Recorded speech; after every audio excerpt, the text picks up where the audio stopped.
ॐ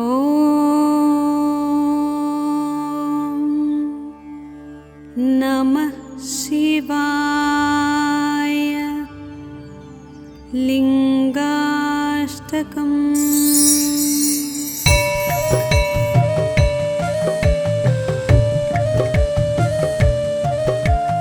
ब्रह्ममुरारिसुरार्चितलिङ्गं निर्मलभासितशोभितलिङ्गम्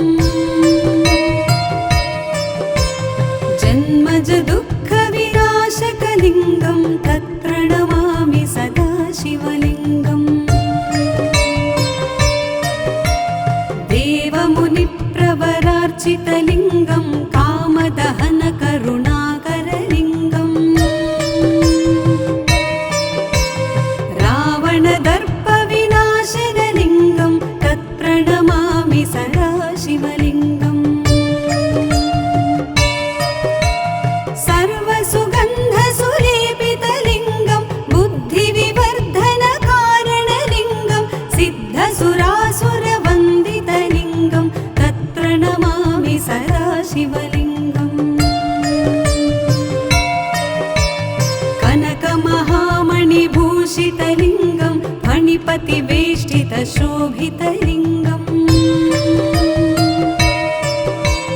दक्षसुयज्ञविनाशनलिङ्गं तत्प्रणमामि सदा शिवलिङ्गम्। कुङ्कुमचन्दनलेपितलिङ्गं पङ्कजहारसुशोभितलिङ्गम् सञ्चितपापविनाशनलिङ्गं तत्प्रणमामि सदा शिवलिङ्गम्। देवगणार्चितसेवितलिङ्गं भावैर्भक्तिभिरेव च लिङ्गं दिनकरकोटिप्रभाकरलिङ्गं तत्प्रणमामि सदा शिवलिङ्गम्। अष्टदलोपरिवेष्टितलिङ्गं सर्वसमुद्भवकारणलिङ्गम् अष्टदरिद्रविनाशनलिङ्गं तत्प्रणमामि सदा शिवलिङ्गम्। सुरगुरुसुरवरपूजितलिङ्गं सुरवनपुष्पसदार्चितलिङ्गम् परमपदं परमात्मकलिङ्गं तत्प्रणमामि सदा शिवलिङ्गं तत्प्रणमामि सदा शिवलिङ्गं तत्प्रणमामि सदा शिवलिङ्गम्। लिङ्गाष्टकमिदं पुण्यं यः पठेत् शिवसन्निधौ शिवलोकमवाप्नोति शिवेन सह मोदते।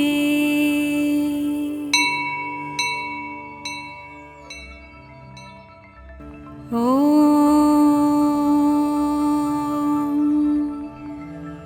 नमः शिवाय। लिंगाष्टकम्।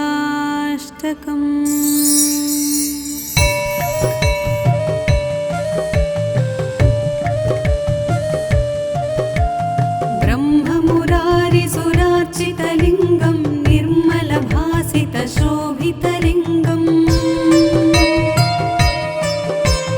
जन्मज दुःखविनाशकलिङ्गं तत्प्रणमामि सदा शिवलिङ्गम्। देवमुनिप्रवरार्चितलिङ्गं कामदहनकरुणाकरलिङ्गम्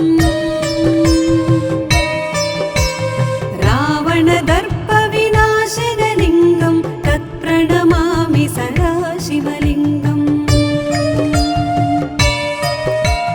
सर्वसुगन्धसुलेपितलिङ्गं बुद्धिविवर्धनकारणलिङ्गं सिद्धसुरासुरवन्दितलिङ्गं तत्प्रणमामि सदा शिवलिङ्गम्। कनकमहामणिभूषितलिङ्गं फणिपतिवेष्टितशोभितलिङ्गम् दक्षसुयज्ञविनाश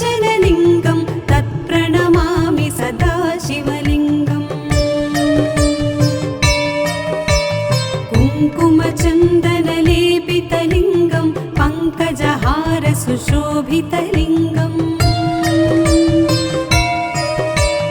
सञ्चितपापविनाशनलिङ्गं तत्प्रणमामि सदा शिवलिङ्गम्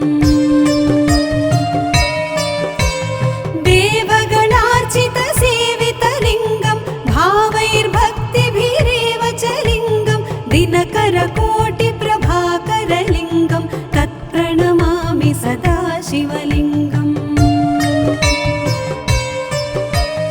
अष्टदलोपरिवेष्टितलिङ्गं सर्वसमुद्भवकारणलिङ्गम् अष्टदरिद्रविनाशनलिङ्गं तत्प्रणमामि सदा शिवलिङ्गम् सुरगुरुसुरवरपूजितलिङ्गं सुरवनपुष्पसदार्चितलिङ्गम् परमपदं परमात्मकलिङ्गं तत्प्रणमामि सदा शिवलिङ्गं तत्प्रणमामि सदा शिवलिङ्गं तत्प्रणमामि सदा शिवलिङ्गम् लिङ्गाष्टकमिदं पुण्यं यः पठेत् शिवसन्निधौ शिवलोकमवाप्नोति शिवेन सह मोदते।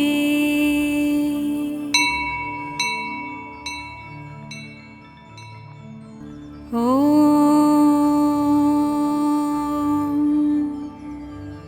नमः शिवाय।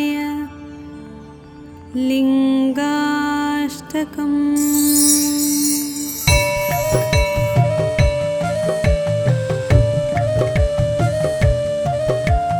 ब्रह्ममुरारिसुरार्चितलिङ्गं निर्मलभासितशोभितलिङ्गम्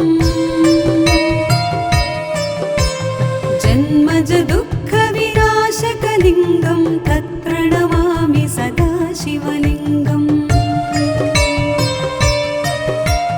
देवमुनिप्रवरार्चितलिङ्गं कामदहनकरुणाकरलिङ्गम्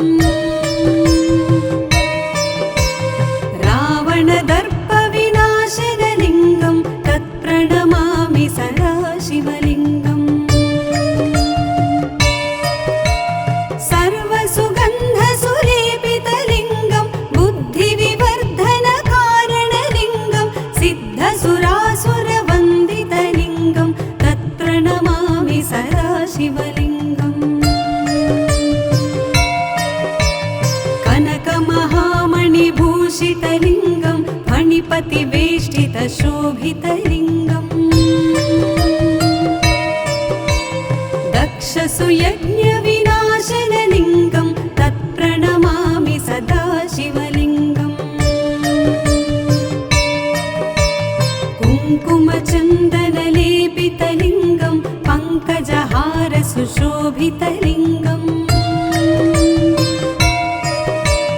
सञ्चितपापविनाशनलिङ्गं तत्प्रणमामि सदा शिवलिङ्गम् देवगणार्चितसेवितलिङ्गं भावैर्भक्तिभिरेव च लिङ्गं दिनकरकोटिप्रभाकरलिङ्गं तत्प्रणमामि सदा शिवलिङ्गम् अष्टदलोपरिवेष्टितलिङ्गं सर्वसमुद्भवकारणलिङ्गम् अष्टदरिद्रविनाशनलिङ्गं तत्प्रणमामि सदा शिवलिङ्गम् सुरगुरुसुरवरपूजितलिङ्गं सुरवनपुष्पसदार्चितलिङ्गम् परमपदं परमात्मकलिङ्गं तत्प्रणमामि सदा शिवलिङ्गं तत्प्रणमामि सदा शिवलिङ्गं तत्प्रणमामि सदा शिवलिङ्गम् लिङ्गाष्टकमिदं पुण्यं यः पठेत् शिवसन्निधौ शिवलोकमवाप्नोति शिवेन सह मोदते।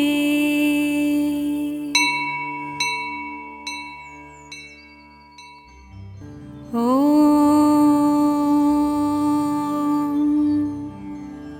नमः शिवाय। लिङ्गाष्टकम्।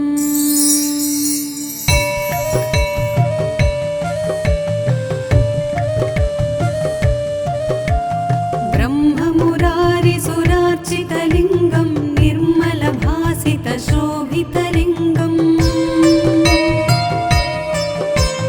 जन्मज दुःखविनाशकलिङ्गं तत्प्रणमामि सदा शिवलिङ्गम्। देवमुनिप्रवरार्चितलिङ्गं कामदहनकरुणाकरलिङ्गम् रावणदर्पविनाशनलिङ्गं तत्प्रणमामि सदा शिवलिङ्गम्। सर्वसुगन्धसुलेपितलिङ्गं बुद्धिविवर्धनकारणलिङ्गं सिद्धसुरासुरवन्दितलिङ्गं तत्प्रणमामि सदा शिवलिङ्गम्। कनकमहामणिभूषितलिङ्गं फणिपतिवेष्टितशोभितलिङ्गम् दक्षसुयज्ञविनाशनलिङ्गं तत्प्रणमामि सदा शिवलिङ्गम्। कुङ्कुमचन्दनलेपितलिङ्गं पङ्कजहारसुशोभितलिङ्गम् सञ्चितपापविनाशनलिङ्गं तत्प्रणमामि सदा शिवलिङ्गम्। देवगणार्चितसेवितलिङ्गं भावैर्भक्तिभिरेव च लिङ्गं दिनकरकोटिप्रभाकरलिङ्गं तत्प्रणमामि सदा शिवलिङ्गम्। अष्टदलोपरिवेष्टितलिङ्गं सर्वसमुद्भवकारणलिङ्गम् अष्टदरिद्रविनाशनलिङ्गं तत्प्रणमामि सदा शिवलिङ्गम्। सुरगुरुसुरवरपूजितलिङ्गं सुरवनपुष्पसदार्चितलिङ्गम् परमपदं परमात्मकलिङ्गं तत्प्रणमामि सदा शिवलिङ्गं तत्प्रणमामि सदा शिवलिङ्गं तत्प्रणमामि सदा शिवलिङ्गम्। लिङ्गाष्टकमिदं पुण्यं यः पठेत् शिवसन्निधौ शिवलोकमवाप्नोति शिवेन सह मोदते।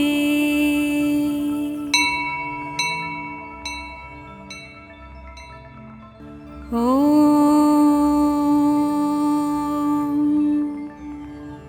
नमः शिवाय।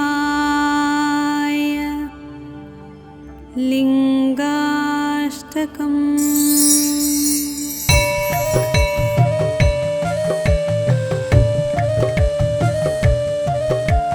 ब्रह्ममुरारिसुरार्चितलिङ्गं निर्मलभासितशोभितलिङ्गम् जन्मज दुःखविनाशकलिङ्गं तत्प्रणमामि सदा शिवलिङ्गम्। देवमुनिप्रवरार्चितलिङ्गं कामदहनकरुणाकरलिङ्गम् रावणदर्पविनाशनलिङ्गं तत्प्रणमामि सदा शिवलिङ्गम्। सर्वसुगन्धसुलेपितलिङ्गं बुद्धिविवर्धनकारणलिङ्गं सिद्धसुरासुरवन्दितलिङ्गं तत्प्रणमामि सदा शिवलिङ्गम्। कनकमहामणिभूषितलिङ्गं फणिपतिवेष्टितशोभितलिङ्गम् दक्षसुयज्ञविनाशनलिङ्गं तत्प्रणमामि सदा शिवलिङ्गम् कुङ्कुमचन्दनलेपितलिङ्गं पङ्कजहारसुशोभितलिङ्गम् सञ्चितपापविनाशनलिङ्गं तत्प्रणमामि सदा शिवलिङ्गम् देवगणार्चितसेवितलिङ्गं भावैर्भक्तिभिरेव च लिङ्गं दिनकरकोटिप्रभाकरलिङ्गं तत्प्रणमामि सदा शिवलिङ्गम् अष्टदलोपरिवेष्टितलिङ्गं सर्वसमुद्भवकारणलिङ्गम् अष्टदरिद्रविनाशनलिङ्गं तत्प्रणमामि सदा शिवलिङ्गम् सुरगुरुसुरवरपूजितलिङ्गं सुरवनपुष्पसदार्चितलिङ्गम् परमपदं परमात्मकलिङ्गं तत्प्रणमामि सदा शिवलिङ्गं तत्प्रणमामि सदा शिवलिङ्गं तत्प्रणमामि सदा शिवलिङ्गम् लिङ्गाष्टकमिदं पुण्यं यः पठेत् शिवसन्निधौ शिवलोकमवाप्नोति शिवेन सह मोदते।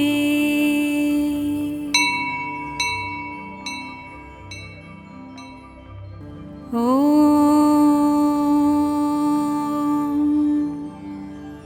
नमः शिवाय। लिङ्गाष्टकम्।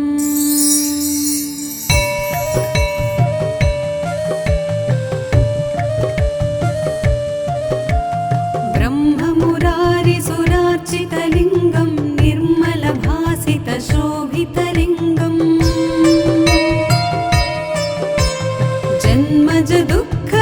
जन्मजदुःखविनाशकलिङ्गं तत्प्रणमामि सदा शिवलिङ्गम् देवमुनिप्रवरार्चितलिङ्गं कामदहनकरुणाकरलिङ्गम्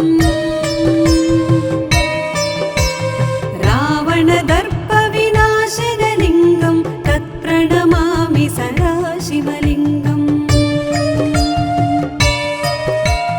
सर्वसुगन्धसुलेपितलिङ्गं बुद्धिविवर्धनकारणलिङ्गं सिद्धसुरासुरवन्दितलिङ्गं तत्प्रणमामि सदा शिवलिङ्गम्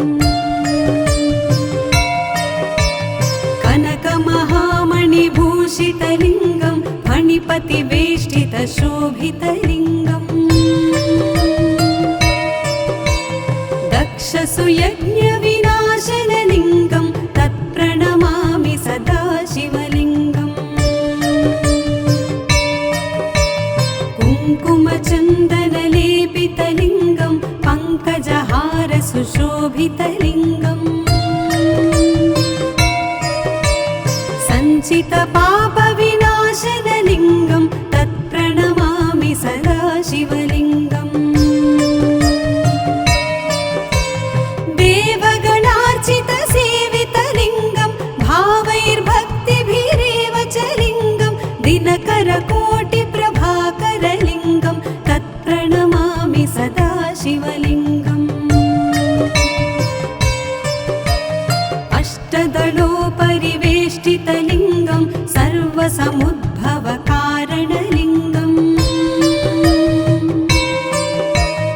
अष्टदरिद्रविनाशनलिङ्गं तत्प्रणमामि सदा शिवलिङ्गम् सुरगुरुसुरवरपूजितलिङ्गं सुरवनपुष्पसदार्चितलिङ्गम् परमपदं परमात्मकलिङ्गं तत्प्रणमामि सदा शिवलिङ्गं तत्प्रणमामि नमामि सदा शिवलिङ्गं तत्र नमामि सदा शिवलिङ्गम् लिङ्गाष्टकमिदं पुण्यं यः पठेत् शिवसन्निधौ शिवलोकमवाप्नोति शिवेन सह मोदते।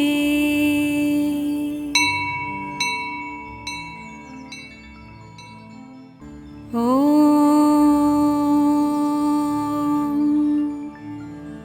नमः शिवाय। लिङ्गाष्टकम्।